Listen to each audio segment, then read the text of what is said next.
The question is according to the principle of dash the insured must have insurable interest in the subject matter of the insurance. तो यहाँ पे जिस principal की बात की जा रही है वो है आपका प्रिंसिपल ऑफ इंश्योरेबल इंटरेस्ट।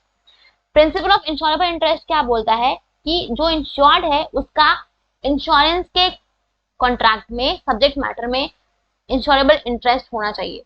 मतलब कि the insured and the subject matter of the insurance में कुछ रिलेशनशिप होना चाहिए।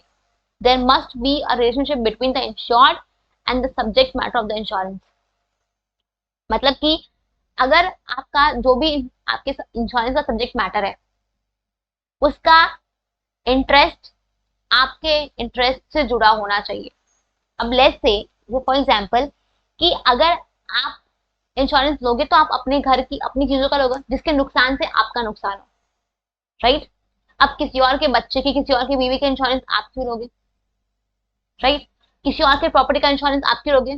अगर किसी की कार है तो उसका इंश्योरेंस आप क्यों लोगे, उसकी कार है, अगर वो कार चोरी होती है कुछ होता है तो उसका नुकसान उस इंसान का होगा ना, आपका तो नहीं हुआ बिकॉज वो चीज आपकी नहीं है। तो आपको इंश्योरेंस सिर्फ उस चीज का लेना है जिसमें आपका इंटरेस्ट हो, जिसके नुकसान से आपको नुकसान हो, जिसके बेनिफिट से आपको बेनिफिट हो, राइट। आपको इंश्योरेंस के कॉन्ट्रैक्ट में जो भी सब्जेक्ट मैटर है उसमें आपका इंश्योरेबल इंटरेस्ट होना चाहिए।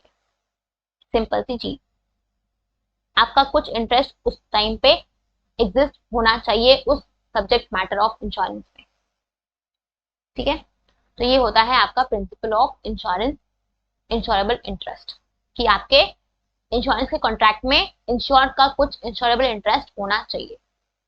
क्लियर।